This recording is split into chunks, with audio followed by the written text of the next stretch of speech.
বাংলাদেশে একটা যুদ্ধ লেগে যাবে, ইমার্জেন্সি আসবে এবং অলরেডি 3 বাহিনী প্রধানকে ডেকে প্রফেসর ইউনূস বলেছেন যুদ্ধের সম্ভাবনা আছে, প্রস্তুতি নেন। দুঃখজনকভাবে আমরা দেখতে পাচ্ছি বাংলাদেশের বিভিন্ন রাজনৈতিক অঙ্গনের মানুষ এবং অরাজনৈতিক বিভিন্ন যারা স্টেক হোল্ডার আছেন তাদের অনেকেই এই ভারতের গণমাধ্যম এবং ভারতের যে স্টেক আছে ভারতের স্বার্থের পক্ষে কথা বলছেন, ভারতের দালালদের গোলামদের ভাষায় শব্দে কথা বলছেন। আমরা আমাদের স্বাধীনতা সার্বভৌমত্বের ব্যাপারে আমাদের বক্তব্য খুবই পরিষ্কার, এইটা আমরাই অক্ষুণ্ণ রাখবো, আমাদের মতো করে রাখবো, কারো স্বার্থের পক্ষে বিপক্ষে এইটা আলোচ্য বিষয় না।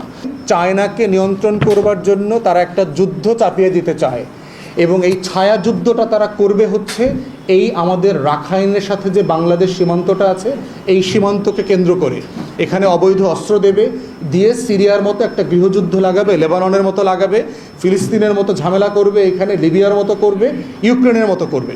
এবং এইটা কিন্তু এতটুকু পর্যন্ত নীতিগত একটা আলোচনা হয়েছে, কিছু দেওয়া কিন্তু এখনো হয় নাই।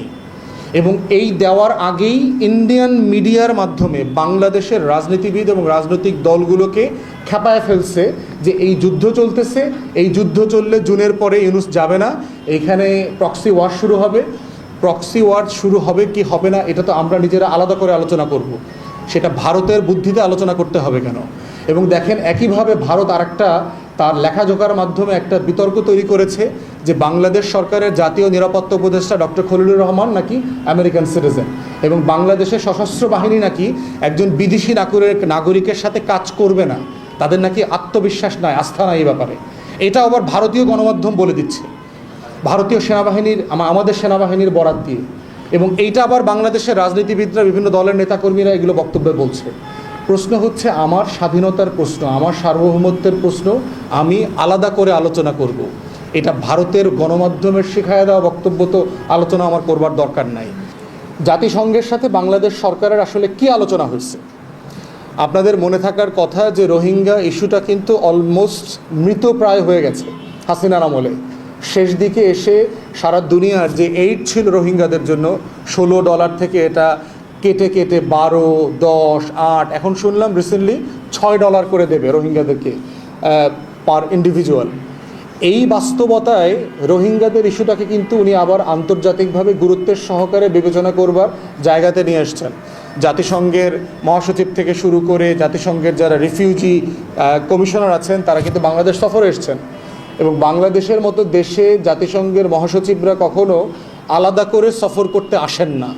তারা অন্য একটা সফরে যাবার সময় 4 ঘন্টা, 6 ঘন্টা, 8 ঘন্টা যাত্রা বিরতি করেন। কিন্তু বাংলাদেশে তিনি 3-4 দিন ছিলেন। এটা বোঝা যাচ্ছে যে বাংলাদেশে প্রফেসর ইউনূসের আমন্ত্রণে এইটাকে উনি কত গুরুত্ব সহকারে দেখেছেন।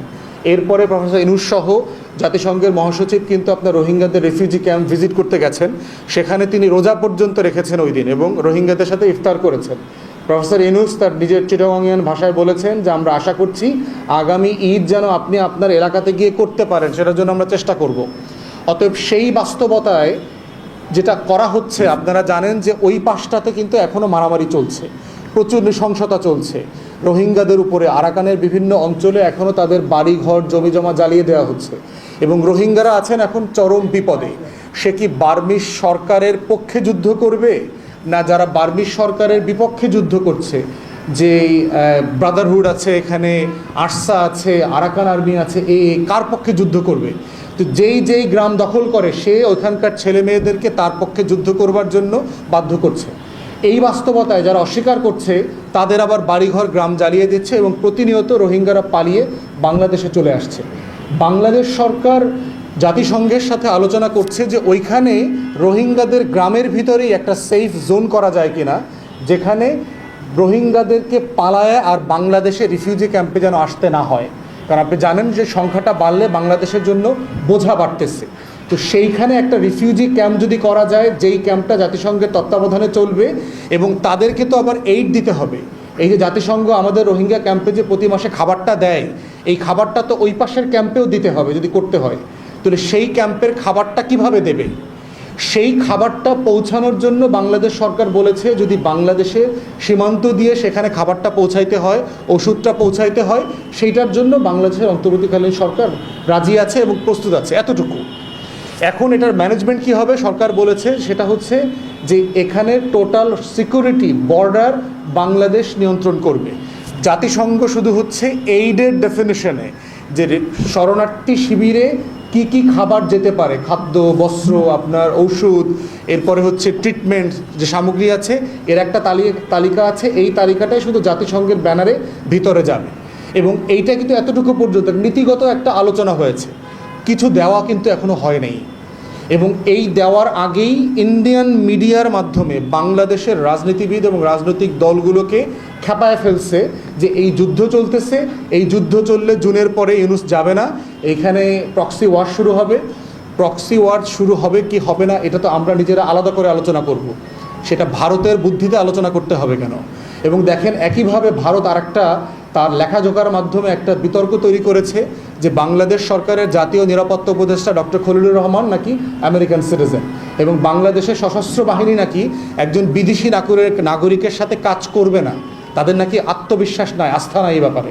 এটা আবার ভারতীয় গণমাধ্যম বলে দিচ্ছে, ভারতীয় সেনাবাহিনীর, আমাদের সেনাবাহিনীর বরাত দিয়ে। এবং এইটা আবার বাংলাদেশের রাজনীতিবিদরা, বিভিন্ন দলের নেতাকর্মীরা এগুলো বক্তব্যে বলছে। প্রশ্ন হচ্ছে আমার স্বাধীনতার প্রশ্ন, আমার সার্বভৌমত্বের প্রশ্ন, আমি আলাদা করে আলোচনা করব।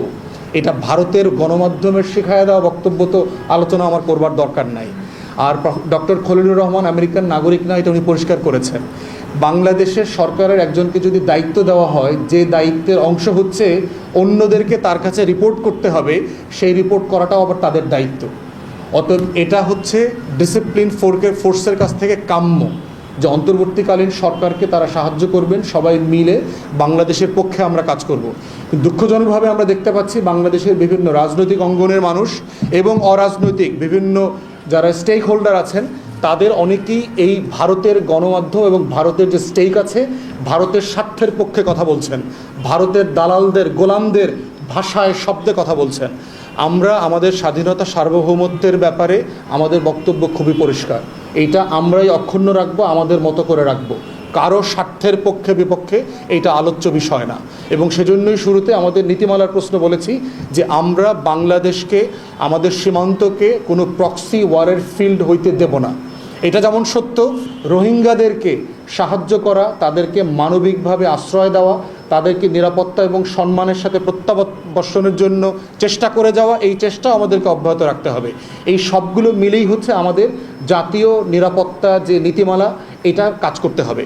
এবং সেখানে অন্তর্বর্তীকালীন সরকারকে আমরা আহ্বান করব এই নীতিমালার উপর ভিত্তি করে আপনারা দেশের পক্ষে কাজ করবেন, যেখানে যেখানে ভালো কাজ করবেন সেগুলো আমরা সমর্থন করব, যেখানে যেখানে আমরা বোধ করব জনগণের স্বার্থ, রাষ্ট্রের স্বার্থ ক্ষুণ্ণ হচ্ছে, সেখানে অবশ্যই আমরা প্রতিবাদ করব।